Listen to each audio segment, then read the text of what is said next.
Welcome back into the final play as I'm joined now by Mike Triplett of the Times-Picayune and NOLA.com. Mike, welcome, of course, as always. In your freshly posted column on NOLA.com, you talk about just how flat this team was. How was that possible? Yeah, I think if you look at this as an isolated game, you can compare it to some of these games we've seen in the past, but usually they are mid-season trap games, we call them, and things like that. You don't usually expect them in week one. You don't expect them in a home opener with the crowd so fired up when they've been dying to get back on the football field. But I think that's what it was. I think everything's set up for the Saints to have a great game, and they were uber confident this offseason. I mean, they said none of this stuff's going to phase us. We're a veteran team. We're confident in ourselves. We're going to keep on trucking. I think what they really didn't bring with them was the lack. They had the lack of urgency in this game. This felt like one of those games where the Redskins wanted it more. The Redskins came out faster. The Redskins paid more attention to detail and came out crisper. We've seen games like this in the past with the Saints. You just didn't expect it today in Week 1. Well, the one that comes to mind is the Rams game last year. Perfect example. Was this a random stinker, though? Do you think? We'll find out. Yeah. I'm always one of these. I'm the last one to push a panic button, and I'm not going to say that yet. I think it could be that, and we've seen it. We've seen them a bunch. We've seen it all the time in the NFL, And the Saints had 2 of them last year at Tampa Bay as well. 2 of them the year before at Arizona against Cleveland. They happen from time to time. They're a wake-up call, as they say. They come out the next week. Carolina Panthers probably wish they'd played them now instead of next week. Right. But it comes at a dangerous time because you don't want to start 0-2. Then you start to feel, you lose your comfort zone. You have to, really start to play from behind, play catch-up. And you're going to have to deal with all the, is this because Sean Payton's not here? Is this bounty fallout?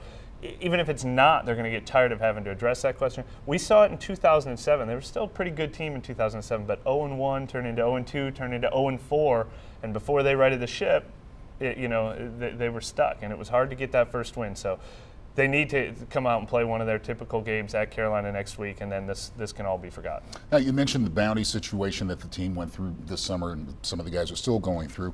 Did the Saints overplay the emotional aspect of this season opener, especially with Jonathan Vilma being out on the field, Will Smith back in the lineup?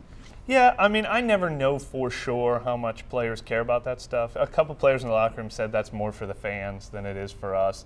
But, Drew Brees admitted that, sometimes you get your emotions riled up and you exhaust some of that in the pregame. He said same thing happened last year in their Week 3 home game against the Houston Texans where Steve Gleason came out and they had the big pregame, hoopla, and it was a real emotional game. They started flat in that game, eventually came back with a classic win. Almost did the same thing again this week. But, yeah, I mean, emotions play a part in the season. I think we all read too much into it. I said the Redskins don't stand a chance. I thought this was going to be a blowout for that reason. It was the exact opposite, though. The Redskins were the ones who came in and treated this game like they couldn't wait to get on the field. The Saints took a lot longer to warm up. Now, when you laid out the Saints season, you had the Saints getting off to a strong start and then maybe you're killing my credibility right now. No, I'm just saying, a little mid-season lull. I know. Does this game change your mentality any at all? Well, like I said, we've seen enough of these lulls. In a 16-game season, I think there's always going to be some. And I think in the end, the Saints will win way more games than they lose. So, like I said, I'm willing to chalk this up as one of those games, that they had. They lost their opener last year. That's right. And were they 5-3 before they finished 13-3 last year, I think? Something like that, yes. The lulls can come early. They can come mid-season. This definitely gives them that sense of urgency now. This definitely reminds them not to waste any games. In the end, I did predict them to go 11-5. My feelings don't change on that. I still think that's the caliber of team they are, and they just had one of those bad days at the office in Week 1. Take a mulligan. Yeah, yeah. That's right. How do you evaluate Aaron Kromer's performance in his debut as interim head coach? Well, it's really hard to say what's the head coach and what's not the head coach. Obviously, it wasn't a very successful one, but I'm not pinning the motivation on him. This game was, and I'm not even saying it was a bad game plan. This game was completely and obviously a lack of execution by everybody. I mean, you mentioned earlier, Drew Brees, less than 50% passing. We haven't seen that in years. Right. And drop passes, fumbles, penalties. I mean, it was sloppy. Both offensive lines and defensive line got pushed around.